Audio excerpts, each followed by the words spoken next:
वसुदेवसुतं देवं कंसचाणूरमर्दनं देवकी परमानन्दं कृष्णं वन्दे जगद्गुरुं। मूकं करोति वाचालं पंगुं लंघयते गिरिं यत्कृपातमहं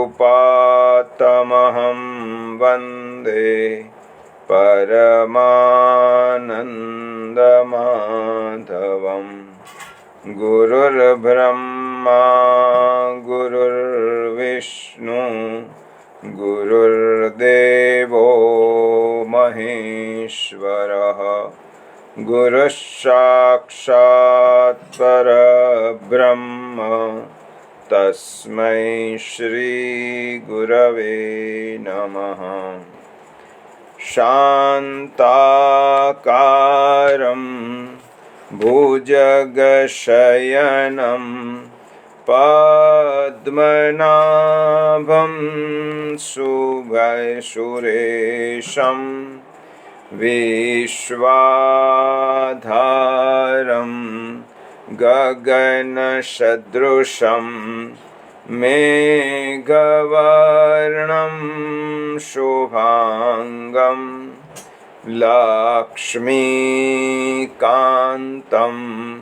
कमलनयनं योगिभिर्ध्यानगम्यं वन्दे विष्णुं भवभयहरं सर्वलोकैकनाथं यं ब्रह्मा वरुणेन्द्ररुद्रमरुता स्तुन्वन्ति दिव्यैस्तवैः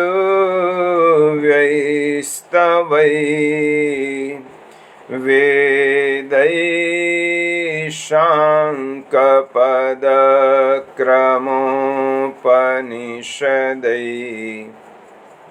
गायन्ति यं सामगां ध्यानावस्थिततद्गतेन मनसा पश्यन्ति यं योगिनो यस्यान्तं न विदुषुरासुरगणा देवाय तस्मै नमः। ગયા રવિવારે આપણે શ્રીમદ ભગવદ્ ગીતાનું પારાયણ પૂરું કર્યું। આજે ફરીથી પ્રથમ અધ્યાય 1 થી 10 શ્લોકનું પારાયણ કરીશું। તે પૂર્વે આપણે ધ્યાનના ગીતાજીના 2 શ્લોક બોલીએ। ઓમ પાર્થાય પ્રતિબોધિતાં ભગવતા નારાયણેન સ્વયં વ્યાસેન ગ્રથિતાં પુરાણમુનિના मध्ये महाभारतम् अद्वैतामृतवर्षिणीं भगवतीम् अष्टादशाध्यायिनीम्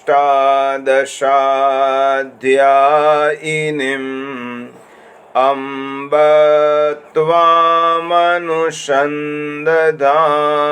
भगवत् गीते भवद्वेषिणीं नमोऽस्तु ते व्यास विशालबुद्धे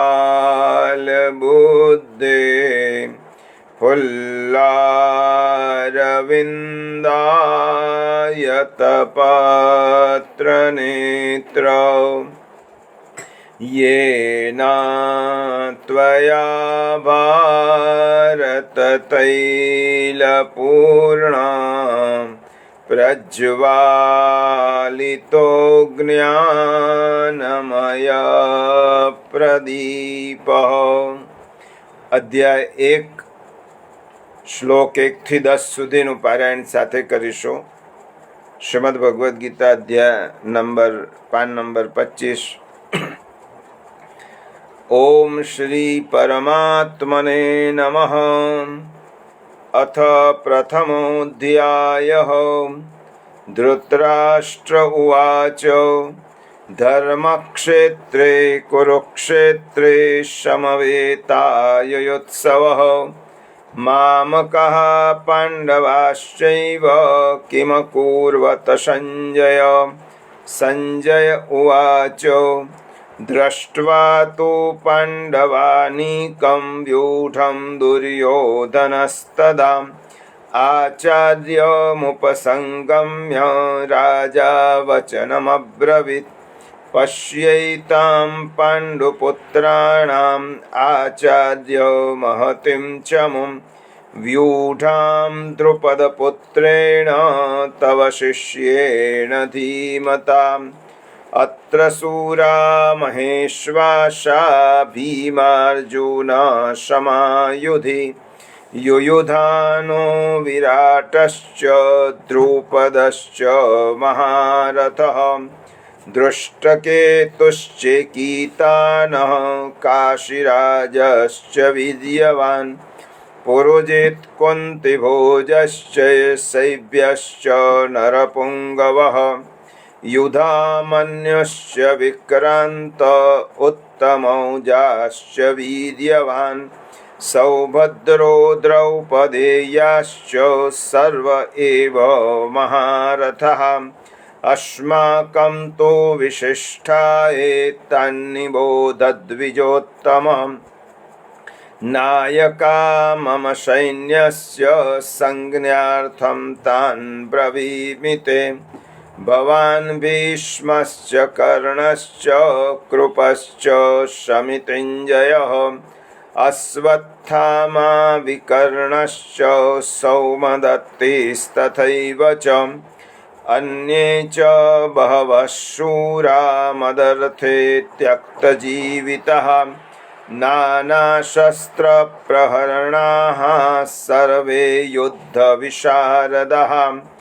અપર્યાપ્तं તદસ્માકં બલં ભીષ્માભિરક્ષિતम्. પર્યાપ્तं ત્વિદમેતેષાં બલં ભીમાભિરક્ષિતम्. બસ.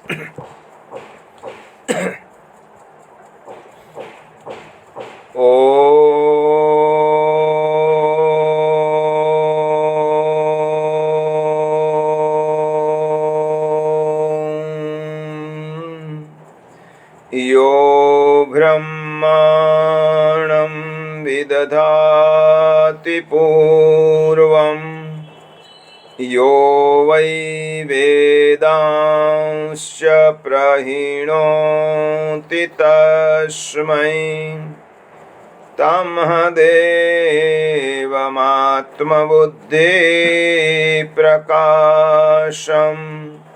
મુમુક્ષુર્વૈ શરણમહં પ્રપદ્યે. યોऽन्तઃ પ્રવિશ્ય મમ વાચમિમાં પ્રસુપ્તાં સંજીવયત્યખિલશક્તિધરસ્વધામ્નાં. अन्यांश्च हस्तचरणाश्रवणत्वगादीन् प्राणान्नमो भगवते पुरुषाय तुभ्यं. श्रूयतां देवदेवेश नारायण जगत्पते. त्वदीयेनावधानेन कथयिष्ये शुभा कथाम्। नमस्तस्मै भगवते कृष्णायाद्भूतकर्मणे रूपनाम विभेदेन जगत्क्रीडति यो यतः ध्येयं सदा परिभवग्नमभीष्टदोहम् तीर्थास्पदं शिवविरञ्चिनुतं शरण्यं भृत्यार्तिहन् प्रणतपालभवाब्धिपोतं वन्दे महापुरुषते चरणारविन्दम्। ॐ पूर्णमदः पूर्णमिदं पूर्णात् पूर्णमुदच्यते पूर्णस्य पूर्णमादाय पूर्णमेवावशिष्यते। ॐ शान्ति शान्ति शान्तिः। बोलिए गीता मात की जय। શ્રીમદ ભગવદ્ ગીતા અધ્યયન કેન્દ્ર દાહોદ સાથે ફેસબુકના માધ્યમથી સંકળાયેલા આપ સૌ ગીતા પ્રેમી, જિજ્ઞાસુ અને અધ્યયનશીલ ભાઈ બહેનોને સાદર વંદન, સાનુનય જય શ્રી કૃષ્ણ। આપ સૌના હૃદયમાં બિરાજમાન પરમ કૃપાળુ પરમાત્માને અનંત કોટી વંદના કરું। આપણે સૌ ભગવાન શ્રી કૃષ્ણ અને ગીતા માતાના ચરણોમાં વંદન કરી અધ્યયન યાત્રામાં આગળ વધીએ। આપણે ગયા રવિવારે અધ્યાય 6 શ્લોક 20નો વિચાર કરી રહ્યા હતા। 20મા શ્લોકમાં ભગવાને યોગાભ્યાસથી જેનું ચિત્ત નિરુદ્ધ થયેલું છે તેને સુખ કે આનંદની પ્રાપ્તિ માટે બહાર ભટકવું પડતું નથી, પણ એ આત્મા દ્વારા જ, આત્મામાં જ જોતો યોગી પોતાનામાં જ સંતુષ્ટ રહે છે। અને ભગવાને એ વાત સમજાવી, આત્મના આત્માનમ આત્મની પશ્યતિ। પ્રિયજનો, આખો 6ઠ્ઠો અધ્યાય યોગની પદ્ધતિ, યોગ દ્વારા પ્રાપ્ત થતા પરિણામો અને યોગી આ યોગ દ્વારા કઈ સિદ્ધિ પ્રાપ્ત કરે છે તેની વાત ભગવાને આ અધ્યાયમાં કરી છે। તે સંદર્ભમાં ભગવાને 20મા શ્લોકમાં કહ્યું કે યોગ દ્વારા જેનું ચિત્ત નિરુદ્ધ થયેલું છે, નિરુદ્ધ થયેલું છે એટલે જેના ચિત્તને શુદ્ધ કરીને જેને વશમાં કર્યું છે તેને બાહ્ય સુખો માટે ભટકવાની જરૂર રહેતી નથી, પરંતુ તે સુખનો આનંદ પોતાનામાંથી જ લઈ શકે છે અને સૂક્ષ્મ બુદ્ધિ દ્વારા એ પરબ્રહ્મને જાણીને પોતાનામાં જ સંતોષ પામે છે। આવા યોગીની અવસ્થા ભગવાન 21મા શ્લોકમાં આપણને સમજાવે છે, પરંતુ તે પૂર્વ થોડીક મિનિટો માટે આપણે હમણાં જે ઉત્સવ ચાલી રહ્યો છે, નવરાત્રિ ઉત્સવ, તેના તત્વાર્થને અને શ્રીમદ ભગવદ્ ગીતા અને ભાગવતની સંકલ્પનામાં આ નવરાત્રિ ઉત્સવને આપણે સમજી લઈએ.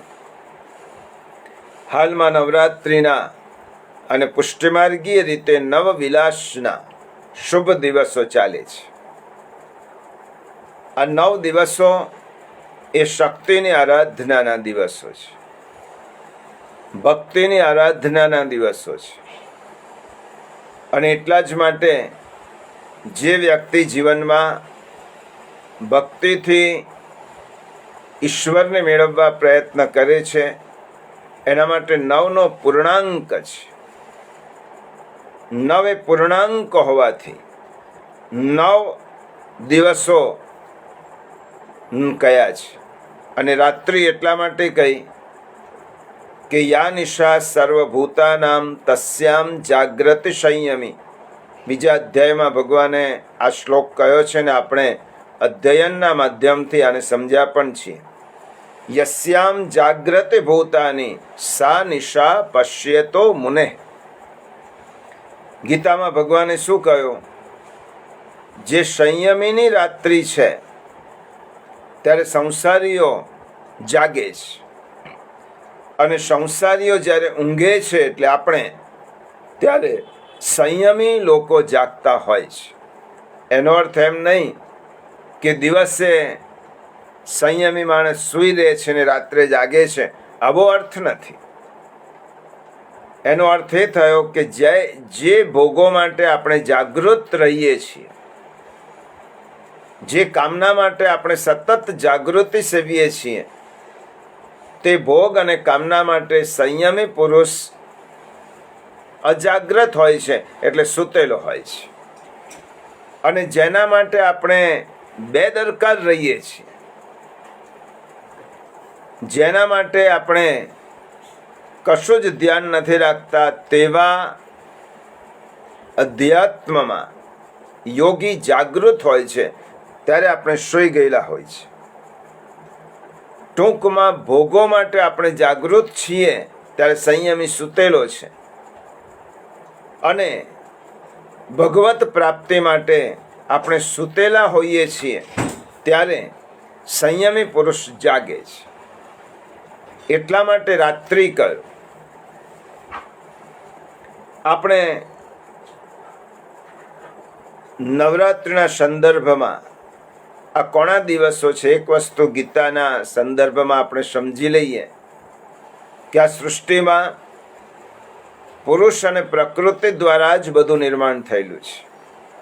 એકેશ્વરવાદ છે. આપ તત્વ એક જ છે, અને એ તત્વના શક્તિ એટલે યોગ માયા, જેને ગીતામાં પ્રકૃતિ કહી છે અને ભાગવતમાં પણ પ્રકૃતિ ઈશ્વરી, જેને આપણે નામથી સમજવું હોય તો રાધા એ પ્રકૃતિની અધિષ્ઠાત્રી દેવી છે, અને સ્વયં કૃષ્ણ એ પરબ્રહ્મ છે, એક તત્વ છે. હવે વિષ્ણોર માયા ભગવતી યયા સંમોહતે જગત. આ જગતને મોહિત કરી નાખનારી ભગવાનની ઐશ્વર્યશાળી યોગ માયા છે. આ યોગ માયા, આ દેવી કોણ? શ્રીમદ ભાગવતમાં તેનો પરિચય આપ્યો છે. આખો દેવી પુરાણ તો દેવીના ચરિત્રથી ભરપૂર છે, પરંતુ શ્રીમદ ભાગવતમાં આ પ્રકૃતિ એટલે યોગ માયા વિશે કહેતા કહ્યું કે આનું કામ શું છે યોગ માયા? ત્યારે એમ કહ્યું સપ્તશતીમાં કે જ્ઞાનીનામ અપિ ચેતાંશી દેવી ભગવતી સા બલાત આકૃષ્ય મોહાય મહામાયા પ્રયચ્છતિ. ભલભલી વ્યક્તિઓને, જ્ઞાની લોકોને, યોગી લોકોને પણ આ મહામાયા પોતાના તરફ આકર્ષે છે. જે ઈશ્વરથી વિમુખ થયો એને મહામાયા પોતાની તરફ ખેંચી લે છે. અને આ માયાને જીતવા માટે ભગવાને જ ઉપાય બતાવ્યો ગીતામાં. મામે વયે પ્રપદ્યંતે માયામ એતામ તરંતિ તે. જે ભગવાનની સન્મુખ છે એને આ માયા મોહિત કરતી નથી, પણ ભગવાનથી આપણે એક ક્ષણ પણ જો વિમુખ થયા તો આ માયા આપણને ખેંચી લે છે. એ માયા કીર્તિની માયા હોય, એ માયા કાંચનની માયા હોય, એ કામિનીની માયા હોય. અને એટલા જ માટે શ્રી મહાપ્રભુજી કહે છે કે એક ક્ષણ માટે પણ, એટલે ગાયના શિંગડા ઉપર સરસવનો દાણો રહે એટલા સમય માટે પણ જો આપણે ભગવાનથી વિમુખ થઈશું તો આ મહામાયા આપણને ગ્રસિત કરશે, પોતાની તરફ ખેંચી લેશે અને આપણે માયામાં ઢસડાઈ જઈશું.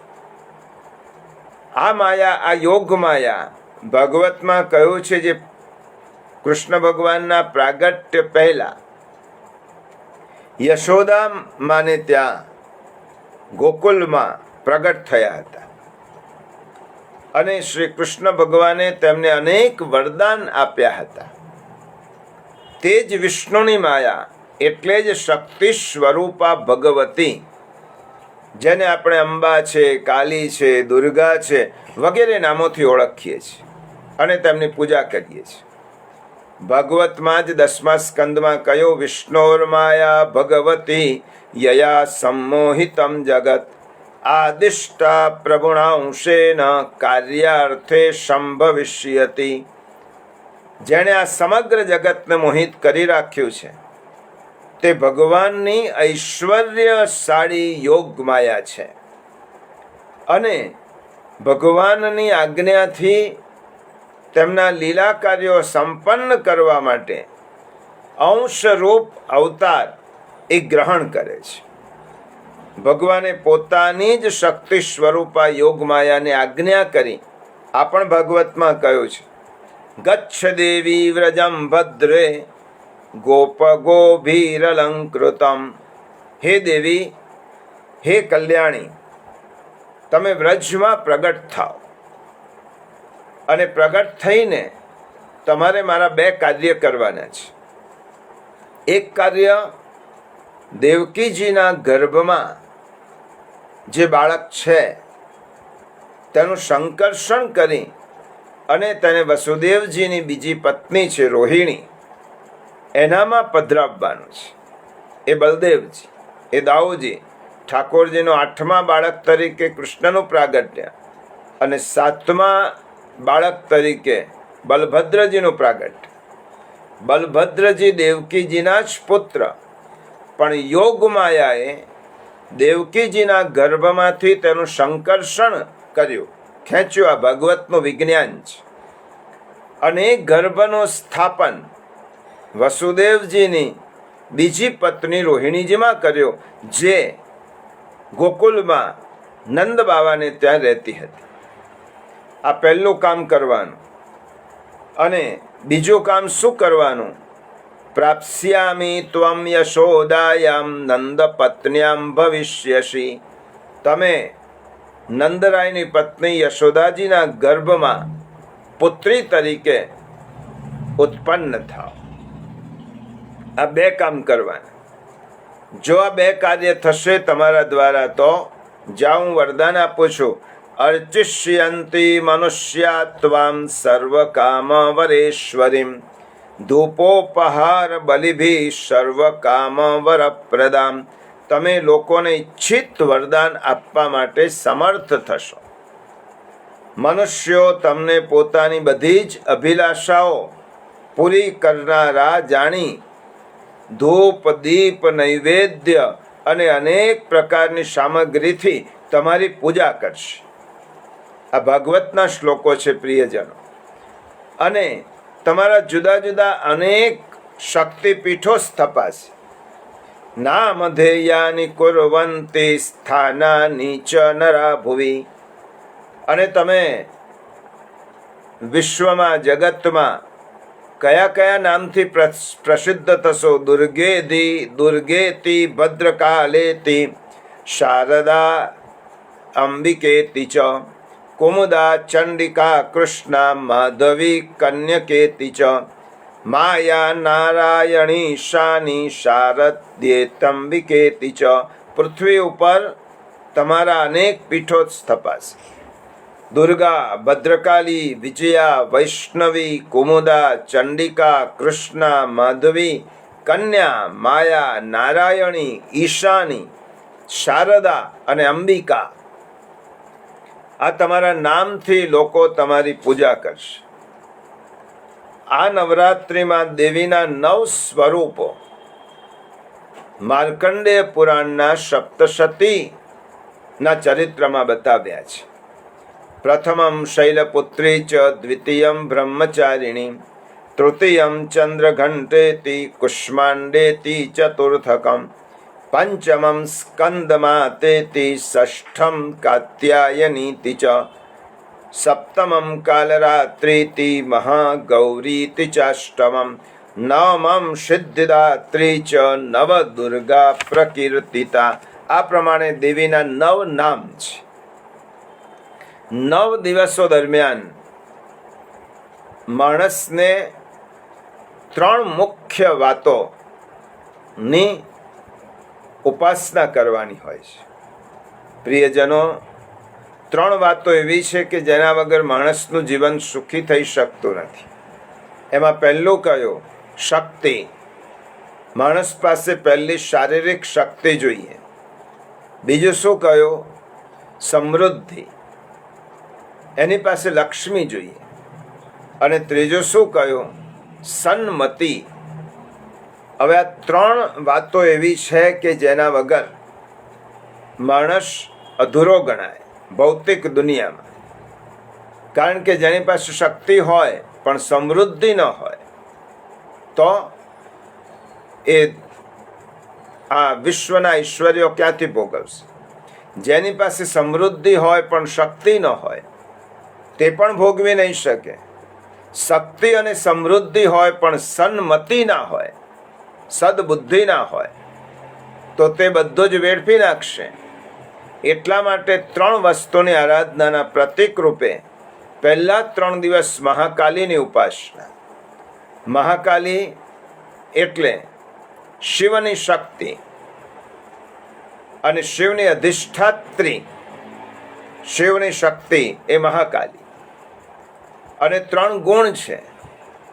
તમો ગુણની અધિષ્ઠાત્રી દેવી એ મહાકાલી છે. પછીના 3 દિવસ એ મહાલક્ષ્મી. આ વિષ્ણુની શક્તિ છે, વિષ્ણુ પ્રિયા છે. અને સત્વગુણની અધિષ્ઠાત્રી દેવી છે એ મહાલક્ષ્મી. અને પછીના છેલ્લા 3 દિવસે મહાસરસ્વતી બ્રહ્માણી છે અને તે રજોગુણની અધિષ્ઠાત્રી દેવી છે. રજોગુણની મહાલક્ષ્મી અને સત્વગુણની અધિષ્ઠાત્રી દેવી એ સરસ્વતી છે. એટલા માટે ત્રિવિધ ગુણ છે. પ્રકૃતિને ગીતામાં ત્રિગુણાત્મિકા કહી છે. આ યોગમાયા એ જ પ્રકૃતિ, પ્રકૃતિ એ જ દેવી અને દેવીના જુદા જુદા સ્વરૂપો એ જ ભગવાનની શક્તિ.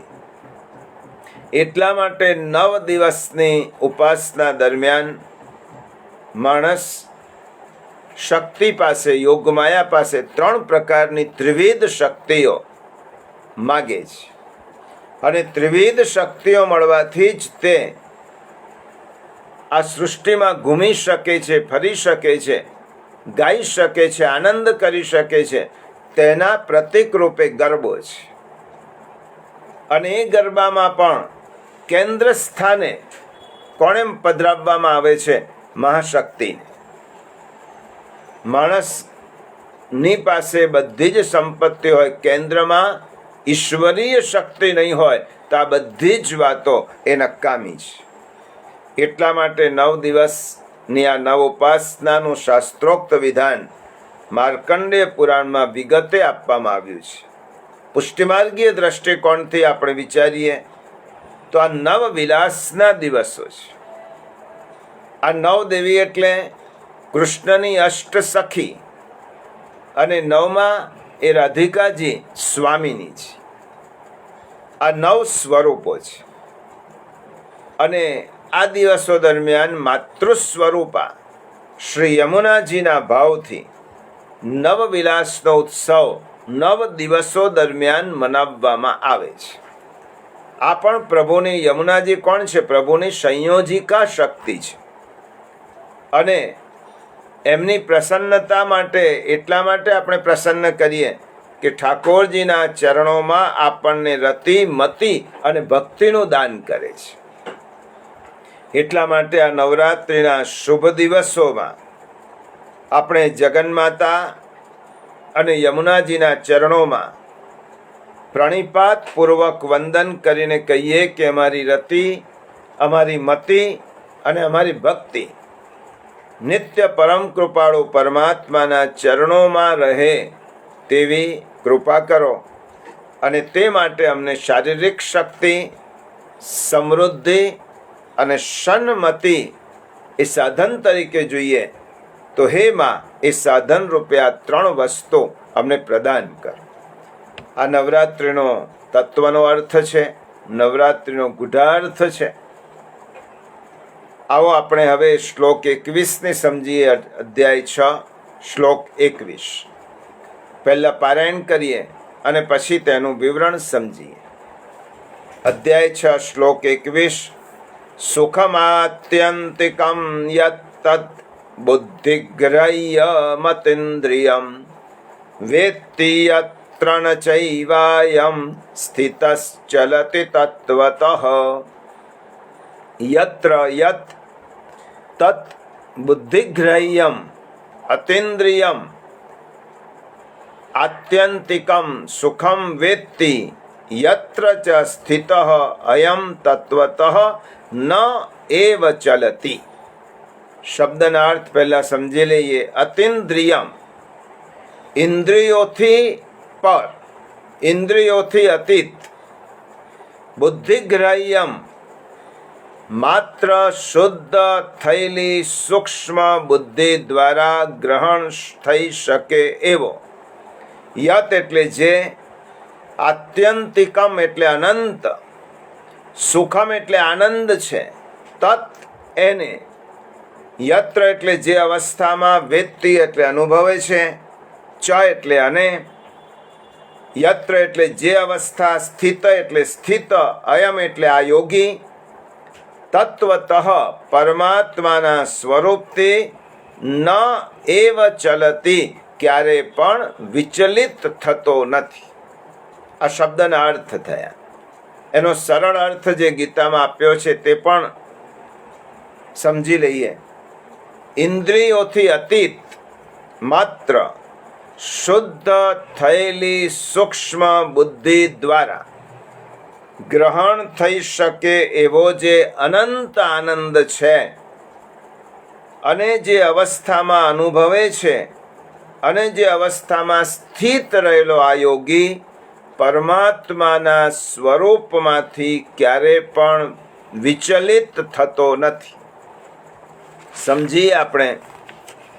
આત્મયોગની સિદ્ધિ પ્રાપ્ત થયા પછી સિદ્ધ પુરુષને કેવો અનુભવ થાય છે એના સમજાવવા માટે આ અને પછીના 2 શ્લોકો એટલે 3 શ્લોકો કયા છે. જે યોગની સિદ્ધિ પ્રાપ્ત કરે છે, યોગ કરે છે, ચિત્ત શુદ્ધ થયું છે, અને શુદ્ધ થયેલા ચિત્તને જ્યારે બુદ્ધિ સાથે જોડાય છે ત્યારે તે યોગી આત્યંતિક સુખની પ્રાપ્તિ કરે છે, જેનો અનુભવ ત્યાં પહોંચ્યા ન હોય તેવા લોકોને ક્યારે પણ થતો નથી. એટલા માટે ગીતાની કેટલીક વાતો એવી લાગશે કે જે આપણને સાંભળીએ છે પરંતુ અનુભવ એનો થતો નથી. એ અનુભવ જે કરે તે આનંદને પામે છે, તે સુખને પામે છે. અને ભગવાને આ વાત કરી છે કે જેનું ચિત્ત શુદ્ધ થયું છે, નિરુદ્ધ થયું છે, તેવો યોગી આત્યંતિક સુખની પ્રાપ્તિ કરે છે. અને આ પછીના શ્લોકમાં આત્યંતિક દુઃખની વાત આવી. આપણે પહેલાં સૂત્રાત્મક રીતે આ વાતને સમજી લઈએ, કારણ કે જો આટલી વાતો નહીં સમજે તો આ શ્લોક નહીં સમજાય. સંસાર રૂપી વૃક્ષના 2 ફળ છે, આ યાદ રાખો. સંસાર રૂપી વૃક્ષ છે અને એના 2 પ્રકારના ફળ છે. ઉપનિષદમાં તો 2 પ્રકારના પક્ષીઓ છે, એની વાત પણ આગળ આવશે. શ્રીમદ ભાગવતના 10મા સ્કંદમાં જ્યારે બ્રહ્માદિ દેવતાઓ કારાવાસમાં દેવકી માતાના ગર્ભમાં સ્થિત ભગવાનની સ્તુતિ કરે છે, તેમાં આ પ્રતિકાત્મક વાત કરવામાં આવી છે. આ દેવતાઓ સ્તુતિ કરતા એક ખૂબ સુંદર શ્લોક કહે છે કે આ સંસાર શું છે? એક સનાતન વૃક્ષ છે. આ વૃક્ષ કોના આશ્રય રહેલું છે? હમણાં જ જેની વાત કરી એ પ્રકૃતિના આશ્રય રહેલું છે. એકાયનો સૌ. આ સંસાર રૂપી વૃક્ષ એ પ્રકૃતિ એકમેવ પ્રકૃતિના આશ્રય રહેલું છે. આ વૃક્ષના 2 પ્રકારના ફળ છે. એક સુખ રૂપે મળે છે અને એક દુઃખ રૂપે મળે છે. એટલે વૃક્ષના 2 ફળ છે, દ્વિફલમ. સુખરૂપી ફળ અને દુઃખરૂપી ફળ. હવે આ વૃક્ષના 3 પ્રકારના મૂળ છે, સત્વ, રજસ અને તમસ. આ વૃક્ષના મૂળ ત્રિમૂલ. સત્વ વૃક્ષ એક છે, એ 3 પ્રકારના મૂળ છે. એમાં સત્વ, રજસ અને તમસ 3 પ્રકારના મૂળ છે. 4 પ્રકારના રસ છે. કયા 4 પ્રકાર? ધર્મ, અર્થ, કામ અને મોક્ષ. આ 4 તેના રસ છે. 5 ઇન્દ્રિયો તે જાણવાના પ્રકાર છે. આ રસનો આપણે આનંદ શેનાથી લઈએ છીએ? પંચવિધાહ, 5 પ્રકારની ઇન્દ્રિયો. કઈ કઈ? શ્રોત્ર, ત્વચા, નેત્ર, રસના અને નાસિકા. આ 5 પ્રકારની ઇન્દ્રિયોથી આપણે રસ ગ્રહણ કરીએ છીએ. કાનથી સાંભળીએ છીએ, ત્વચાથી સ્પર્શીએ છીએ, નેત્રથી જોઈએ છે, રસનાથી આસ્વાદ લઈએ છીએ અને નાસિકાથી સુગંધ લઈએ છીએ. એટલે તેના 5 પંચવિધાહ, 5 પ્રકારે તેનો રસ ગ્રહણ કરીએ છીએ. આના 6 સ્વભાવ છે. ષડાત્મા 6 સ્વભાવ છે. આ શરીરના 6 લક્ષણો છે. પેદા થવું, બની રહેવું, વૃદ્ધિ પામવું, બદલાવું, ઘટવું અને નષ્ટ થવું. આ શરીરના 6 વિકાર છે. 6 વિકારો શરીરના છે. એટલા માટે કહું ષડાત્મા છે. આ વૃક્ષની 7 છાલ છે. આ 7 છાલ એટલે સપ્તત્વમ. આપણા શરીરમાં રહેલી 7 ધાતુઓ. આ 7 ધાતુઓ કઈ કઈ? રસ છે, રક્ત છે, માંસ છે, મેદ છે, અસ્થિ છે, મજ્જા છે અને શુક્ર છે. આ શરીરની 7 ધાતુઓ છે. એ આ વૃક્ષની 7 છાલો છે. આની 8 શાખાઓ છે. અષ્ટ વિટપાહા, 5 મહાભૂત, પૃથ્વી, જલ, તેજ, વાયુ અને આકાશ, અને મન, બુદ્ધિ અને અહંકાર. એ તેની અષ્ટવિટપા એટલે 8 શાખાઓ છે. એટલું જ નહીં, આના 9 દ્વાર છે. ભાગવતમાં ખૂબ સુંદર રીતે સમજાવ્યું છે. અને આ શ્લોક સમજતા પહેલા આ વાતો સમજવી જરૂરી છે. 9 દ્વાર છે. નવાક્ષ. કયા કયા 9 દ્વાર છે? 4 ઉપર, આંખ, કાન, નાક અને મોઢું. જેને શરીરના 9 દરવાજા કહેવાય છે, 9 છિદ્રો કહેવાય છે. આ શરીરના 9 છિદ્રો છે. 4 ઉપર છે, આંખ છે, કાન છે, નાક છે અને મોઢું છે. અને 3 નીચે છે, નાભી છે, ગુદા છે અને ઉપસ્થ છે. એટલા માટે વેદાંતમાં આ શરીરને 9 દરવાજા વાળી નગરી કહી, અને ભાગવતમાં પણ કહી કે 9 દરવાજા છે શરીરને, એટલે 9 છિદ્રો છે. 10 છદી, 10 વૃક્ષના પાંદડા છે. એમાં કયા પાંદડા 10 વૃક્ષના? 5 મુખ્ય વાયુ અને 5 ઉપવાયુ. આ યોગનો વિષય છે. 5 મુખ્ય વાયુ છે આપણા શરીરમાં: પ્રાણ, અપાન, વ્યાન, ઉદાન અને સમાન. એમાં હૃદયની આસપાસ જે રહે છે પ્રાણવાયુ છે. નીચે જે છે તે અપાન, નાભીની નીચે રહે છે અપાન વાયુ છે. પછી વ્યાન વાયુ છે જે શરીરમાં બધે જ ફરે છે. ઉદાન વાયુ છે, કંઠમાં છે. અને સમાન વાયુ એ આપણા નાભીમાં છે. આ 5 મુખ્ય વાયુ છે અને 5 ઉપવાયુ છે, જેનું નામ છે નાગ, કુર્મ, કૃકલ, દેવદત્ત અને ધનંજય. આ 10 પ્રકારના જે વાયુ છે તેને 10 છદી, આ વૃક્ષના 10 પાંદડા કયા છે. અને આ સંસાર રૂપી વૃક્ષ ઉપર 2 પક્ષીઓ બેઠેલા છે. આ 2 પક્ષીઓ કયા? જીવ અને ઈશ્વર. આ વૃક્ષ ઉપર 2 પક્ષીઓ છે. અને આ સંસાર વૃક્ષની ઉત્પત્તિનો એકમાત્ર આધાર પરમાત્મા છે, પરમ તત્વ છે. અને હવે પછી જે વાત મહત્વની કરવામાં આવી, જે આપણા આજના શ્લોક સાથે સંબંધિત છે, જેનું ચિત્ત ભગવાનની માયાથી આવૃત થઈ ગયું છે, તથા જે સત્યને સમજવાની શક્તિ ખોઈ બેઠો છે. હિરણમયેન પાત્રેણ સત્યસ્યા પિહિતમ મુખમ.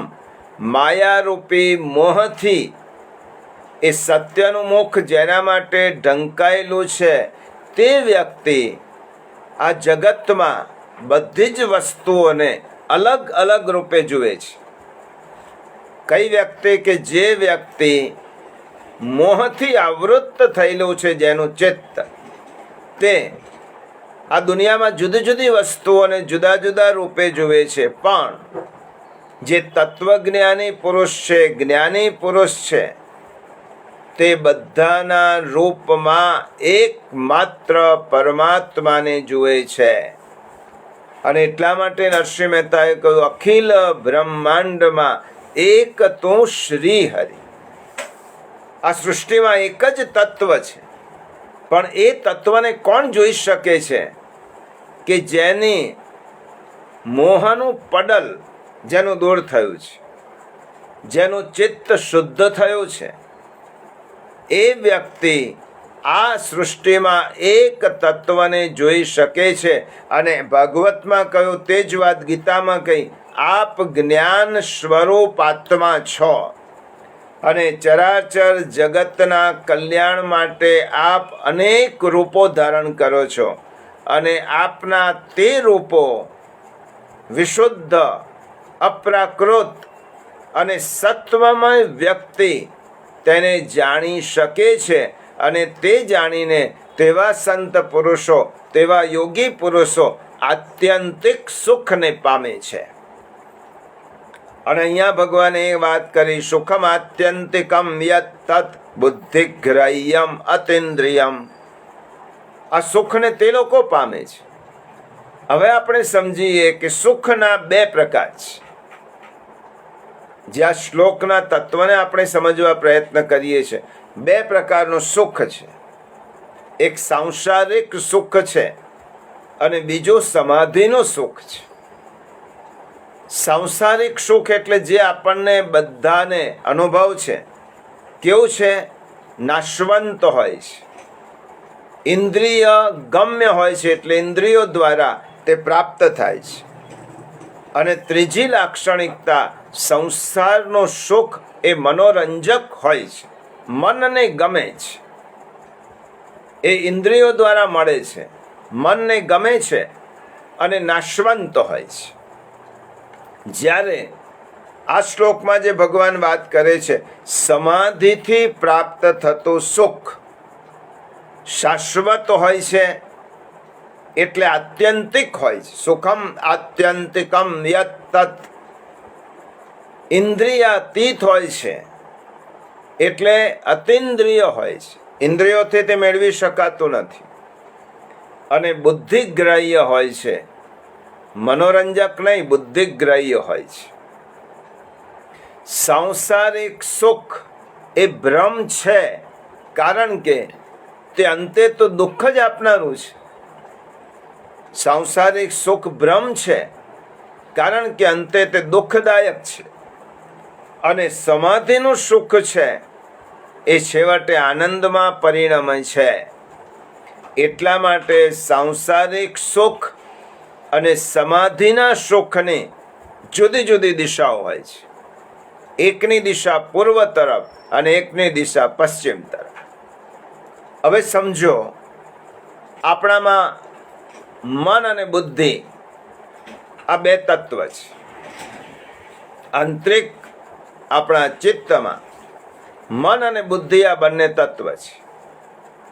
હવે મનનો સીધો સંબંધ, મન એટલે એની સાથે ઇન્દ્રિયો આવી જ ગઈ, કારણ કે મન એ પણ એક પ્રકારની ઇન્દ્રિય છે. એટલા માટે મન અને ઇન્દ્રિયોનો સીધો સંબંધ વિષયો સાથે છે, અને બુદ્ધિનો સંબંધ સીધો એ આત્મા સાથે છે. એક લાઈનમાં ગોઠવો, વિષયો, મન, બુદ્ધિ અને આત્મા. આ બાજુ વિષયો છે, આ બાજુ આત્મા છે. વિષયોની પાસે જ મન અને ઇન્દ્રિયો છે, અને આત્માની પાસે એ આત્મા છે, બુદ્ધિની પાસે આત્મા છે. હવે મન અને ઇન્દ્રિયો, જે બુદ્ધિ છે તેને વિષયો તરફ ખેંચવાનો પ્રયત્ન કરે છે. હવે જેની બુદ્ધિ અસ્થિર છે, પરપ્રત્યય છે, વિશુદ્ધ નથી, તેવી બુદ્ધિ, કાચી બુદ્ધિ, અપરિપક્વ બુદ્ધિ, એ મન એને ખેંચી શકે છે. એટલે પછી મન અને ઇન્દ્રિયો આ બુદ્ધિને ખેંચી અને સીધો તેને વિષયો પાસે લઈ જાય છે. કઈ બુદ્ધિને? જેની અપરિપક્વ બુદ્ધિ છે, જેની બુદ્ધિ અસ્થિર છે, એ બુદ્ધિ ખેંચાઈ જાય છે. અને જેની બુદ્ધિ સ્થિર છે, એ મન અને બુદ્ધિને ખેંચી અને આત્મા તરફ લઈ આવે છે. જે મન અને બુદ્ધિને, મન અને ઇન્દ્રિયો બુદ્ધિને ખેંચી જાય છે, ત્યારે વિષયો તરફ ઢસડી જાય છે. અને જેની બુદ્ધિ સત્સંગથી શુદ્ધ થઈ છે, તેવી બુદ્ધિ મન અને ઇન્દ્રિયોને ખેંચીને ચિત્તને શુદ્ધ બનાવે છે. અને આવી વ્યક્તિ, બુદ્ધિ જેની સ્થિર છે, એ મન અને ઇન્દ્રિયોને આત્માભિમુખ કરે છે. અને આત્માભિમુખ જેનું ચિત્ત થયું છે, તેને ક્યારે પણ દુઃખ, સુખનો અભાવ લાગતો નથી. આત્મ તત્વ છોડીને વિચલિત તેનું મન થતું નથી. અને એટલા જ માટે આ જ વાત વેત્તિ યત્રણ ચૈવાયમ સ્થિતશ્ચલતે તત્વતઃ, મનુષ્યો ઇન્દ્રિયો દ્વારા જે સુખ મેળવે છે તેને ઇન્દ્રિય ગમ્ય સુખ કહેવાય. મનુષ્યો પોતાની ઇન્દ્રિયો દ્વારા કયા કયા સુખ મેળવે છે આપણને અનુભવ છે.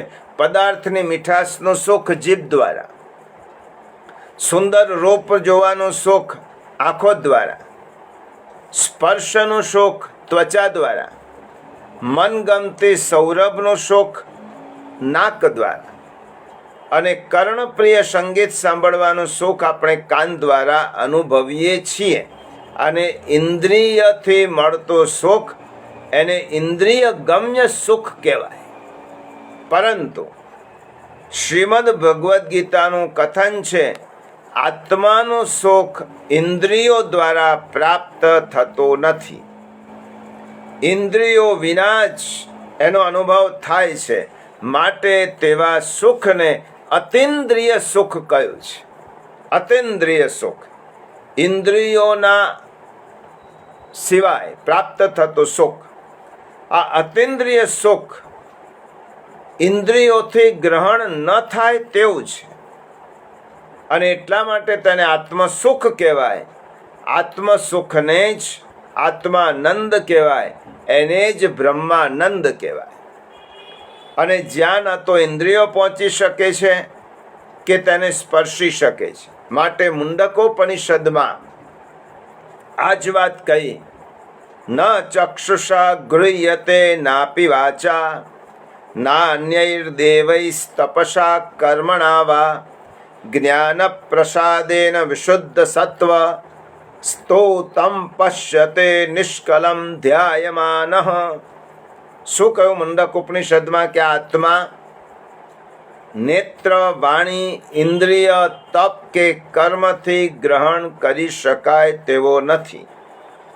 જ્ઞાનની નિર્મળતાથી શુદ્ધ થયેલ અંતઃકરણવાળો જ હંમેશા તેનું ધ્યાન કરીને પરમ તત્વને જાણીને પરમ સુખની પ્રાપ્તિ કરી શકે છે. અને ગીતામાં આ જ વાત કહી. એટલા માટે ગીતા એ સર્વોપનિષદો ગાવો તમામ ઉપનિષદોનો સાર છે. મન તથા જ્ઞાનેન્દ્રિયો વગરના વિષયો જ ગ્રહણ કરી શકે છે. બહારના વિષયો મન ગ્રહણ કરી શકે, મન. પણ આત્મયોગની સાધના તો બહારના વિષયોને છોડીને જ થઈ શકે. એટલા માટે મન આદિ ઇન્દ્રિયોને આત્મસુખનો લાભ મેળવવામાં એ અસમર્થ છે. જ્યાં ઇન્દ્રિયો પહોંચી શકતી નથી તે વિષયને અતિન્દ્રિય કહેવાય. અને ગીતા એમ કહે છે આ શ્લોકમાં, અતિન્દ્રિય સુખનો અનુભવ બુદ્ધિ દ્વારા થાય છે. અને એવું સુખ બુદ્ધિથી સમજાય છે. પણ કઈ બુદ્ધિ? શુદ્ધ થયેલી બુદ્ધિ. અને એના માટે કહ્યું, શુદ્ધાહિ બુદ્ધિ કિલ કામધેનુ. શુદ્ધ બુદ્ધિ એ કામધેનુ સમાન છે. અને તેથી ભગવાને અહીંયા એક શબ્દ વાપર્યો છે, બુદ્ધિગ્રાહ્યમ. એ બુદ્ધિથી પ્રાપ્ત થાય છે. આ આત્યંતિક સુખ શેનાથી પ્રાપ્ત થાય છે? બુદ્ધિથી પ્રાપ્ત થાય છે. અને ઇન્દ્રિયોનું સુખ શેનાથી પ્રાપ્ત થાય છે? મનથી પ્રાપ્ત થાય છે. અને એટલા જ માટે ભારતીય પરંપરામાં આપણે બુદ્ધિનું તિલક કરીએ છીએ, બુદ્ધિનું પૂજન કરીએ છીએ. કારણ કે આ બુદ્ધિ એ આત્માને આત્મસુખ મેળવવા માટેનું મહત્વનું સાધન છે. અને એટલા માટે બુદ્ધિગ્રાહ્યમ, ભગવાને શું કહ્યું? બુદ્ધિથી પ્રાપ્ત થતું સુખ. બુદ્ધિમાં, હવે આ વાતને થોડીક સમજીએ તો બુદ્ધિમાં જાણવાની શક્તિ છે, બુદ્ધિમાં સમજવાની શક્તિ છે, પણ ભોગવવાની શક્તિ નથી. અને આ આત્યંતિક સુખ ભોગવવાનું નથી. ભોગવવાના સુખમાં તો બીજી વસ્તુ જોઈએ, વિષય જોઈએ, અને ભોગવ્યા પછી તે સુખ ઓછું થાય. જ્યારે આત્યંતિક સુખ ઓછું થવાનું નથી, કારણ કે બીજાની કે વિષયની તેમાં આવશ્યકતા નથી. અને માણસની બુદ્ધિમાં સમજવાની યોગ્યતા હોય તો માણસ તે સુખને સમજી શકે છે. બુદ્ધિ જો મન કાં તો ઇન્દ્રિયોની ગુલામ થયેલી ન હોય તો તે સુખને સમજી શકે. પણ મોટા ભાગે આપણે બુદ્ધિને કેળવતા નથી. અને ન કેળવાયેલી બુદ્ધિને મન ઢસડી જાય છે. કારણ કે મન શું છે? સંકલ્પ વિકલ્પાત્મકમ મનઃ. આપણું મન કેવું છે? અનેક પ્રકારના સંકલ્પ અને વિકલ્પ કરે છે. અને આ સંકલ્પ મન એ બુદ્ધિનો પાછો એક ભાગ પણ છે. કામૌ બુદ્ધૌ ઉદેતિ. કામનાનો ઉદય ક્યાં થાય છે? બુદ્ધિમાં થાય છે. કામનાનું ઉત્પત્તિ સ્થાન બુદ્ધિ છે, તેનું સંગ્રહ સ્થાન પણ બુદ્ધિ છે. એટલા માટે આપણે શું કહીએ છીએ? માણસને બદલવો હોય તો તેની બુદ્ધિને બદલો, એમ શાસ્ત્રકારો કહે છે. માણસને બદલવો હોય તો તેની અંદર રહેલી બુદ્ધિને બદલવી જોઈએ. કારણ કે કામનાનો ઉદ્ભવ અને કામનાનો સંગ્રહ એ બુદ્ધિમાં થાય છે. સંકલ્પો જો બુદ્ધિ બદલાશે તો સંકલ્પ બદલાય, અને સંકલ્પ બદલાશે તો જીવન પણ બદલાય. તેની પાસે આત્મા તો છે જ, પરંતુ તેની પાસે બુદ્ધિ પાસે શું છે? એટલા બધા સંકલ્પો છે કે તે આત્માની નજીક હોવા છતાં પણ આત્માને ઓળખી શકતી નથી. તેનું પ્રતિબિંબ, આત્માનું પ્રતિબિંબ તેનામાં પડતું નથી. એનું એક જ કારણ છે કે મન જે સંકલ્પો કરે છે તે સંકલ્પ એ કાચી બુદ્ધિને, અપરિપક્વ બુદ્ધિને સોંપી દે છે. એટલે મનના તાબામાં બુદ્ધિ આવે છે ત્યારે મન શું કરે છે? બુદ્ધિને પણ સંકલ્પોવાળી બનાવે છે. અને સંકલ્પોવાળી થયેલી બુદ્ધિ આત્માની નજીક હોવા છતાં પણ આત્માને જોઈ શકતી નથી કે સમજી શકતી નથી. ઉદાહરણ તરીકે લૌકિક ઉદાહરણ લઈએ.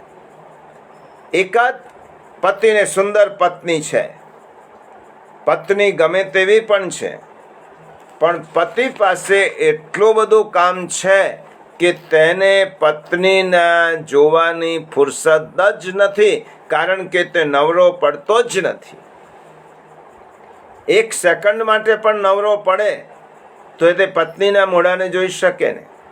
એવી રીતે આત્મા બુદ્ધિ પાસે જ છે, સુંદર છે, પણ માણસની બુદ્ધિ એટલા બધા સંકલ્પો કરતી હોય છે કે બુદ્ધિને આત્મા તરફ જોવાની નવરાશ મળતી જ નથી.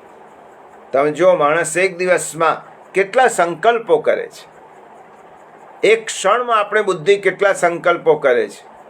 અગણિત સંકલ્પો થાય છે. અને શાસ્ત્રકારોએ કહ્યું છે કે આપણી બુદ્ધિ પ્રત્યેક સેકન્ડે જુદા જુદા સંકલ્પો કરે છે. અને એટલા જ માટે આવી સંકલ્પ મગ્ન બુદ્ધિ ક્યારે પણ નવરી પડતી નથી. તે સતત ઇન્દ્રિયોને પકડે છે, વિષયોને પકડે છે, અને બધાને સાચવવામાં એવી મગ્ન રહે છે કે તેનું આત્મા તરફનું જોવાનું રહી જાય છે, એ જોઈ શકતી જ નથી. તો એના માટે શું કરવું પડે? એના માટે યોગશાસ્ત્રમાં અને શાસ્ત્રોમાં ઉપાય કયા? બુદ્ધિ સંકલ્પ રહિત બનાવો, બુદ્ધિને સંગ્રહ રહિત બનાવો. આપણી બુદ્ધિમાં સંકલ્પો ઉદ્ભવે છે, એને સંકલ્પ રહિત બનાવવા. સંકલ્પ રહિત બનાવવા માટેના સ્ટેપ છે. પહેલા તો સંકલ્પને શુદ્ધ બનાવો, સત્સંકલ્પ બનાવો. સત્સંકલ્પ બનાવવાની ટેવ પડે બુદ્ધિને, પછી ઈશ સંકલ્પ લો, અને ઈશ સંકલ્પની ટેવ પડે પછી સંકલ્પ વિહીન સ્થિતિ થાય. આપણી બુદ્ધિ અસત સંકલ્પો કરે છે, તેમાંથી સત્સંકલ્પો બને તેવી કરવાની છે. અને તેના માટે સત્સંગ છે, અધ્યયન છે, કથા છે, નિત્ય સ્વાધ્યાય છે, નિત્ય કથા છે, શ્રવણ છે, સત્સંગ છે. આનાથી બુદ્ધિના સંકલ્પો સત સંકલ્પ થાય.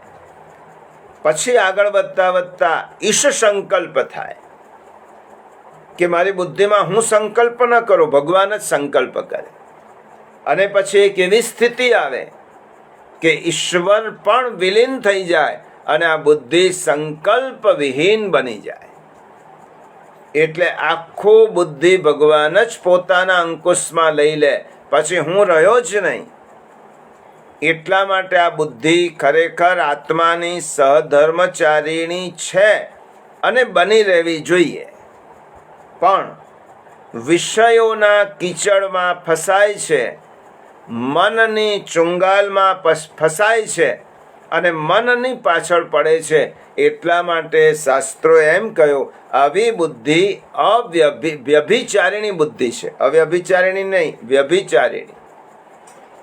તેને આત્મા તરફ જોડાવવું જોઈએ. તેના બદલે, કારણ કે આત્માની સહચારિણી છે, સહધર્મચારિણી છે, તેના બદલે બુદ્ધિ જ્યારે મનની પાછળ ખેંચાય છે ત્યારે શાસ્ત્રોએ કહ્યું, આવી વ્યભિચારિણી બુદ્ધિ માણસનું પતન કરે છે. અને આ વ્યભિચારિણી બુદ્ધિને આત્માભિમુખ થાય ત્યારે તેને અવ્યભિચારિણી બુદ્ધિ કહેવાય. અને આવી અવ્યભિચારિણી બુદ્ધિ આત્માનંદનો અનુભવ કરે છે. અને એટલા માટે આવા સુખને બુદ્ધિગ્રાહ્ય કહ્યું છે, અતિન્દ્રિય કહ્યું છે. આવું સુખ આત્યંતિક છે, માટે અનંત છે. આવું સુખ અખંડ છે, અપરિમેય છે, તેથી અત્યંત સુખ છે.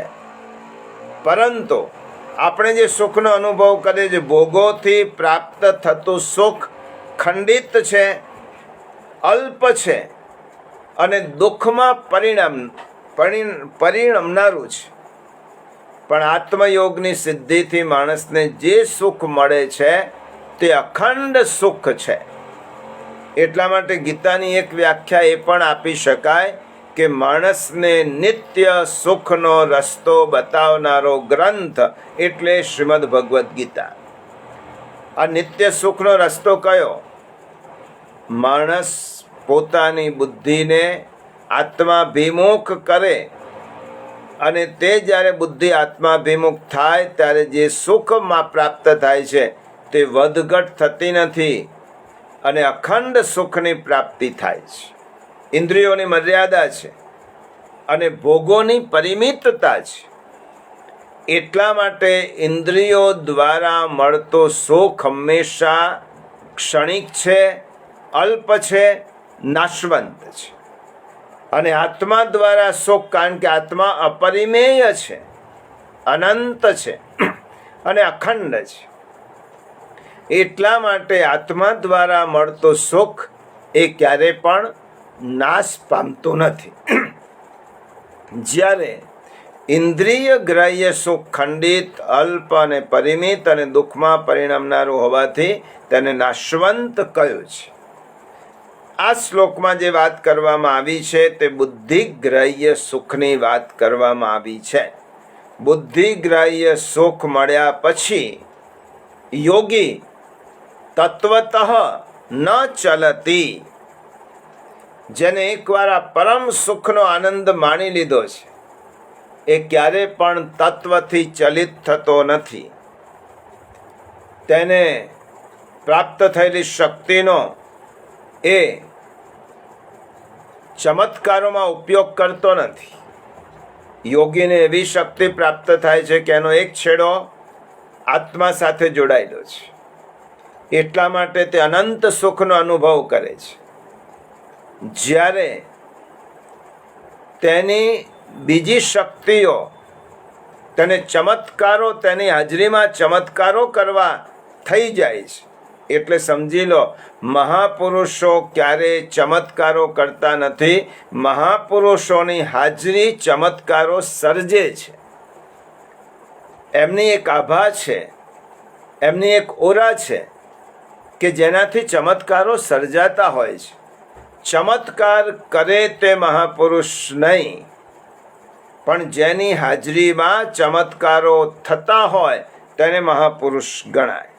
એટલા માટે ગીતામાં શબ્દ વાપર્યો, તત્વતઃ ન ચલતી. જેને એકવાર આત્મસુખનો અનુભવ થયો એ વ્યક્તિ માટે કશું જ અશક્ય નથી. અને એ વ્યક્તિ બધું જ કરી શકે છે, પણ એ પ્રદર્શિત કરતી નથી, તત્વથી ચલિત થતી નથી.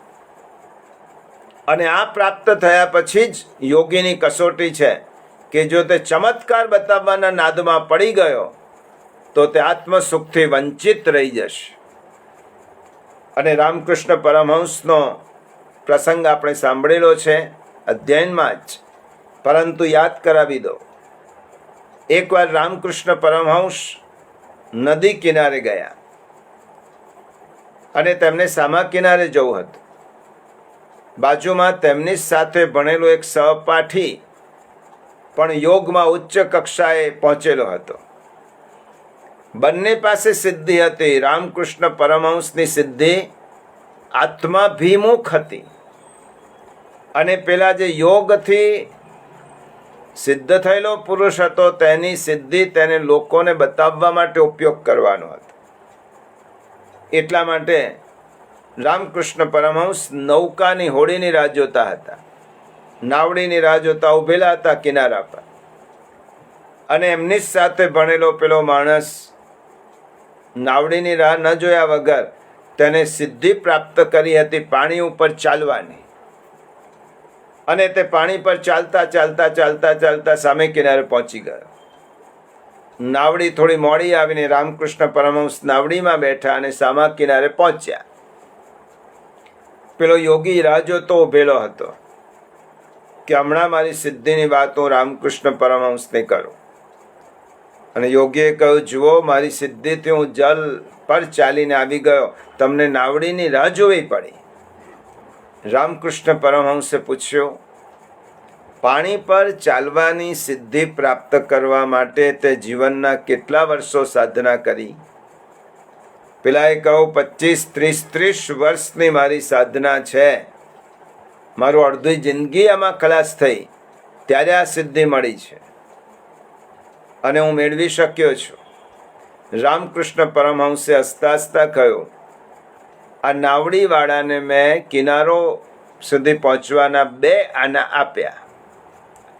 હવે તે જીવનના 50 વર્ષની આ સિદ્ધિ પ્રાપ્ત કરી જે મને 2 આનામાં મળી ગઈ. તો આ 50 વર્ષ જે 2 આનામાં મળતી સિદ્ધિ માટે તે ફોગટ ના કાઢ્યા.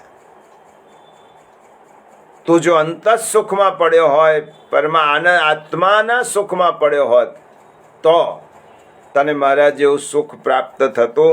એટલા માટે સાર રૂપે કહું તો આ શ્લોકમાં ભગવાને આ વાત કહી છે, ઇન્દ્રિયજન્ય સુખ અને ઇન્દ્રિયાતીત સુખ, ક્ષણિક સુખ અને અનંત સુખ. અનંત સુખની પ્રાપ્તિ કર્યા પછી પણ યોગી જો ચમત્કાર કરવાના નાદમાં પડી જશે તો તે આત્મસુખથી વંચિત રહી જશે. અને મનોરંજક સુખ ઇન્દ્રિય આપે છે અને બુદ્ધિગ્રાહ્ય સુખ એ બુદ્ધિથી પ્રાપ્ત થતું સુખ છે. યોગ દ્વારા પ્રાપ્ત કરેલ સમાધિમાં માણસ જે સુખ મેળવે છે તે સુખ સાચું સુખ છે, એ અતિન્દ્રિય છે, એ બુદ્ધિગ્રાહ્ય છે અને આત્યંતિક સુખ છે.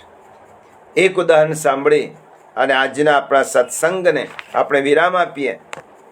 આ ઉદાહરણ પણ પૂર્વકાળમાં તમે સાંભળેલું પણ હશે ને આપણે અધ્યયન કેન્દ્રમાં પણ લીધું છે, પરંતુ જે વિષયો આવે તે વિષયોને સમજવા માટે આ ઉદાહરણ પણ સમજવું જરૂરી છે. સિકંદર, એક વખત સમ્રાટ સિકંદર એક વખત ભારતમાં આવતો હતો અને ત્યારે એક ફકીર ડાયોજનિસને તે મળવા ગયો. કારણ કે તે ફકીર માટે સિકંદરે ખૂબ વાતો સાંભળી હતી અને તેની વિરક્તિની એટલી બધી વાતો સાંભળી અને સિકંદરને પણ એમ થયું કે આ ડાયોજિનસને મળું. અને સિકંદરના મનમાં તો એમ જ હતું કે મારા કરતાં વધારે કોઈ સામર્થ્યવાન હોઈ શકે જ નહીં અને જે સામર્થ્યવાન હોય તે જ સુખી હોય. માટે આ ફકીર પાસે મારા કરતાં વિશેષ એવું શું છે કે લોકો આની આટલી બધી વાત કરે છે? એક સમ્રાટ છે અને એક ફકીર છે. સિકંદર સમ્રાટ છે અને એક ફકીર છે. એકની પાસે બધું જ છે જે ભૌતિક દુનિયામાં હોવું જોઈએ. ભૌતિક દુનિયામાં સુખ મેળવવા માટે જે હોવું જોઈએ તે બધું જ છે સિકંદર પાસે. અને એકની પાસે ભૌતિક દુનિયામાં જેને સુખ કહે છે તેવું કશું જ નથી, એ ફકીર છે. અને સમ્રાટ જ્યારે ફકીરને મળવા માટે આવતો હોય ત્યારે એનો અર્થ એ થયો કે જે સિકંદર પાસે નથી તે ડાયોજિનસ પાસે છે, એટલા માટે મળવા આવે ને. ડાયોજિનસ સિકંદરને મળવા નથી ગયો, સિકંદર ડાયોજિનસને મળવા માટે આવ્યો. અને ડાયોજિનસ એવો ઉચ્ચ પ્રકારનો ફકીર હતો કે મહાવીર સ્વામીની જેમ એ વસ્ત્રવિહીન જ રહેતો. ભિક્ષાનું એક પાત્ર પણ એની પાસે ન રાખતો. તે જ્યારે ઘરમાંથી નીકળ્યો, શરૂઆતમાં ફકીર બન્યો, ત્યારે એક પાત્ર એ રાખતો હતો. પછી એકવાર તેને શું જોયું કે એક નદીના કિનારે કૂતરાને પાણી પીતો જોયો. અને એ કૂતરાને જોયા પછી આ ફકીરને એમ લાગ્યું, ડાયોજિનસને, કે પાણી પીવા માટે મેં પાત્ર રાખ્યું છે, જ્યારે આ કૂતરો તો પાત્ર વગર પણ પાણી પી શકે છે, તો શું આ કૂતરા કરતા પણ ગયેલો છો? અને પાત્ર તેને ફેંકી દીધું. આ કૂતરો જો પાત્ર વગર ચલાવી શકે છે તો શા માટે હું પાત્ર રાખું? એ પાત્ર પણ ફેંકી દીધું. અને તેણે સિકંદર તેને મળવા ગયો. સિકંદર તેને મળવા ગયો ત્યારે ડાયોજિનસે પૂછ્યો, ક્યાં જાય છે? સિકંદરે કહ્યું, એશિયા માઇનોર જીતવાનું છે. ડાયોજિનસ પૂછે છે, પછી શું કરીશ? અને ડાયોજિનસ તો એ નદીની રેતીમાં સૂતો હતો. શિયાળાની સવાર હતી. સૂર્યનો તાપ એ હૂંફ આપતો હતો. અને તે ઉઠીને બેઠો પણ ન થયો ડાયોજિનસ. અને સિકંદરને પૂછ્યું, પછી શું કરીશ? સિકંદરે કહ્યું કે મારે ભારત જીતવું છે. ડાયોજિનસે પૂછ્યો, પછી? સિકંદરે કહ્યું, પછી બાકીની જે થોડી ઘણી દુનિયા હશે તે પણ જીતી લઈશ. ડાયોજિનસ પૂછે છે, પછી શું કરીશ? સિકંદરે કહ્યું કે પછી શું? પછી આરામ કરીશ. અને ડાયોજિનસ હસવા લાગ્યો. આટલું જીત્યા પછી પણ તું આરામ જ કરવાનો છે, જે હું હમણાં જ કરી રહ્યો છું. આ રેતીનો પટ, નદીનો પટ બહુ મોટો છે. આટલી બધી મહેનત કર્યા પછી તારે છેવટે આરામ જ કરવાનો છે. તે આરામ તો હમણાં જ હું કરી રહ્યો છું, જે તું અંતમાં કરવાનો છે. તો પછી આટલી બધી દોડધામ શા માટે? આ નદીના પટ પર ઘણી જગ્યા છે, આવી જા અહીંયા આરામ કરવા માટે, ક્યાંય જવાની જરૂર નથી. સિકંદર ઊંડે ઊંડે પ્રભાવિત થયો હતો. ક્ષણવાર માટે તે શરમાઈ ગયો કે ડાયોજિનસનું કહેવું ખોટું તો નથી જ. અને આ ડાયોજિનસ સિકંદર કરતા વધારે પ્રફુલ્લિત હતો, વધારે પ્રસન્ન હતો, વધારે ખીલેલો હતો. સિકંદર પાસે સર્વસ્વ છે પણ અંદર કંઈ જ નથી. અને ડાયોજિનસ પાસે બહાર કશું જ નથી પણ અંદર સુખનો ખજાનો છે, અંદર સર્વ કંઈ છે. અને જે સુખ ડાયોજિનસ પાસે છે તે આત્મા સ્વરૂપથી કદી વિચલિત થતો નથી. અને ભગવાન આ શ્લોકમાં તે જ સમજાવે છે કે સિકંદર જેને સુખ ગણે છે તે ઇન્દ્રિય ગમ્ય સુખ છે, અને ડાયોજિનસ જેને સુખ ગણે છે તે અતિન્દ્રિય સુખ છે. ઇન્દ્રિય ગમ્ય સુખ હંમેશા ક્ષણિક હોય છે અને ઇન્દ્રિયાતીત સુખ એ શાશ્વત હોય છે, આત્યંતિક હોય છે. અને આવું સુખ કોણ મેળવી શકે? જેનું વિશુદ્ધ ચિત્ત થયું છે, અને વિશુદ્ધ ચિત્ત શેનાથી થાય?